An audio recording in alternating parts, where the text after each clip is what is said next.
There's a shliach in a state called Utah here in the United States. The shliach there is Rabbi Benny Zippel. He's a friend of mine. A few hundred miles from where Rabbi Zippel lives, there are institutions for troubled teens. These are teenagers that get in trouble with the law, and you don't want to put a teenager in a prison. So you build these rehabilitation centers for them. And he visits with these locations from time to time because unfortunately there are Jewish teens in these rehabilitation centers. And he's in touch with their families and he finds ways to help them out in any way that he can. So one day he gets a call from a woman who tells him that her daughter ran away from this rehabilitation center. And the police found her. And she's in all kind of trouble. Please, Rabbi, can you go over there and convince the police and the school to let her back in? To give her another chance. I don't want my daughter in prison. So Rabbi Zippel says, the school is a few hundred miles away. I'll tell you what. I'll go on Sunday. Today was Friday. I'll go this Sunday. But it's going to cost you. So she says, of course, whatever fee you want, name your price. So he says, no, I'm not talking about money. I want you to pay me back with a mitzvah. You take upon yourself the mitzvah of lighting the candles on Friday night. I'll go Sunday and take care of your daughter. I know the director of that rehabilitation center. I will speak to them. I will speak to the chief of police. I'll make it work. You light the Shabbos candle. Silence. She says, I don't know anything about it. I don't think I can take this upon myself. I don't want to be a hypocrite. I don't do this. So the rabbi says, you were about to give me any money I asked for. All I'm asking you for is to light a Shabbat candle. And I ask you that because that brings blessings to your daughter as well. She says, okay, send me the kit in the mail with the information booklet and I'll light it. So he says, listen, today is Friday. Why should we wait for me to send you a kit in the mail with the instruction booklet? Light one today. Light one today. Don't wait for a kit. Start your mitzvah today. She says, but I don't know how to do it. He says, if you have a candle, it's simple. She says, no, I need the instruction booklet. Send me the kit in the mail. So he says this to her. He still has no idea from where she's calling. He says, if I can arrange for someone to bring a candle and an instruction booklet to your house today, will you light it today? And she says, of course, but Rabbi, Utah is not around the corner. How are you possibly going to get it for me today? So he says, well, tell me where you live. And in Rabbi Zippel's mind is there a neighborhood today that doesn't have a Chabad house nearby? So she says it's a city called Calabasas. Benny Zippel is right away on Chabad.org where you find a center and you put in the name of the city and it tells you the closest Chabad house to that person. And that particular time when the story took place, I was the closest Chabad house. So now that he has a name of a city, he sees that I'm just a few miles away. He asks the woman to wait on hold, puts her on hold, calls me and says, Moishi, if I asked you for a favor to bring a candle to a home in Calabasas today, could you do it? I say, of course, no problem.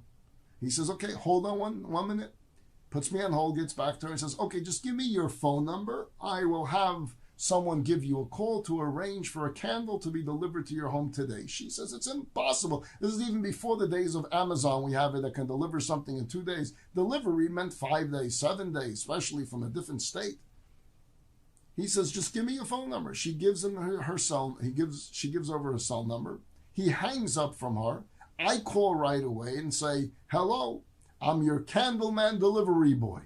She can't believe this is happening. She just got off the phone with a rabbi in Salt Lake City, Utah.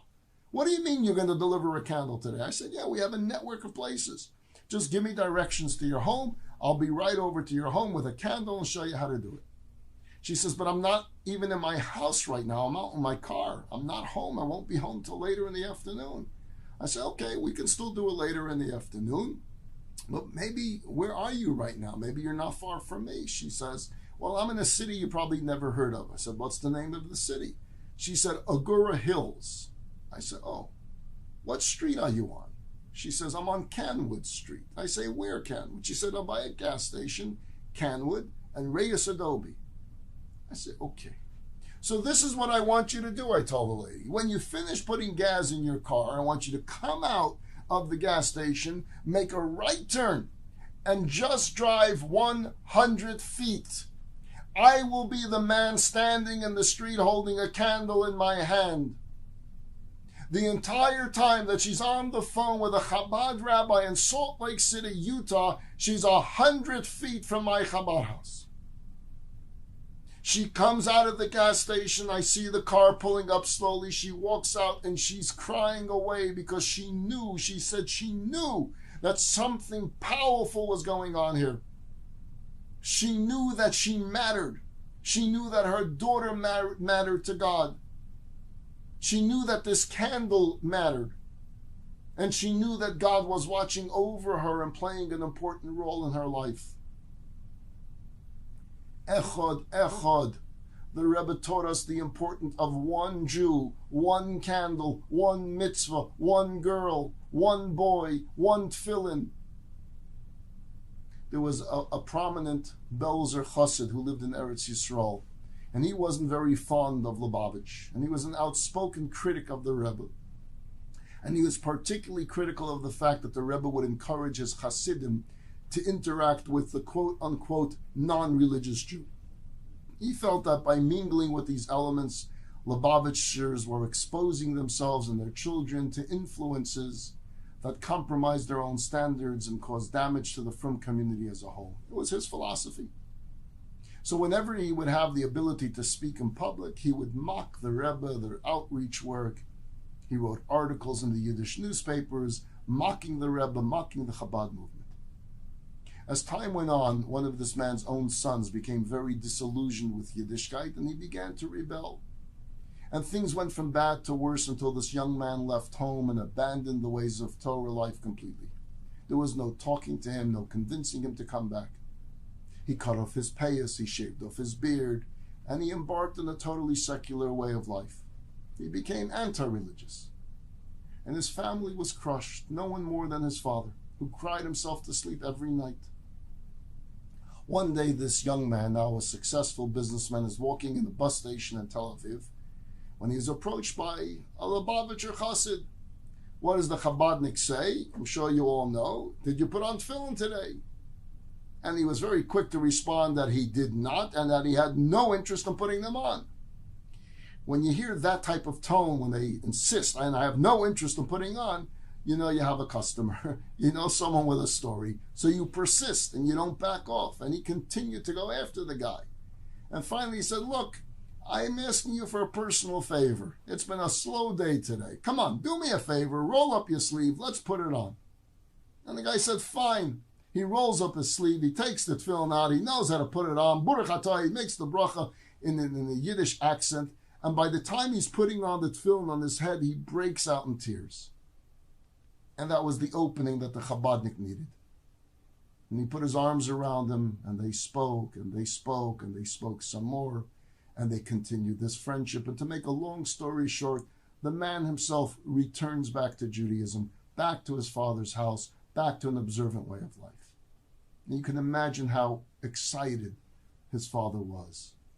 But he was an honest man also, this elder Belzer Chassid. And he remembered all the time that he mocked Chabad and the Rebbe for doing just this. And look now, it saved his son. So he got on an airplane and he went to New York. And he requested a private audience with the Rebbe. And he came to the Rebbe with tears in his eyes to ask for forgiveness for all the years of criticism and ridicule that he had spoken publicly against the Rebbe and against his Hasidim. And the Rebbe said this to him: there's no greater pain in the world that a parent feels when a child goes off the right path. And at the same time, there's no greater joy in the world that a parent feels when the child comes back home. I want you to know that the distress that you felt when your son ran away and abandoned Yiddishkeit is the pain that I feel every single day for every Jew in Klal Yisrael that hasn't yet come back home. And at the same time, the Rebbe said, the joy you felt when your son came back is the joy I feel when I learn of any Jew who has started a life of mitzvot and of studying of Torah. That's the way the Rebbe looked at us. That's the way the Rebbe looked at every Jew. That's the way the Rebbe saw every Jewish child, every individual, every mitzvah. And this is how he inspired us to go out there and inspire our world. The atem, to look to echad, one person at a time.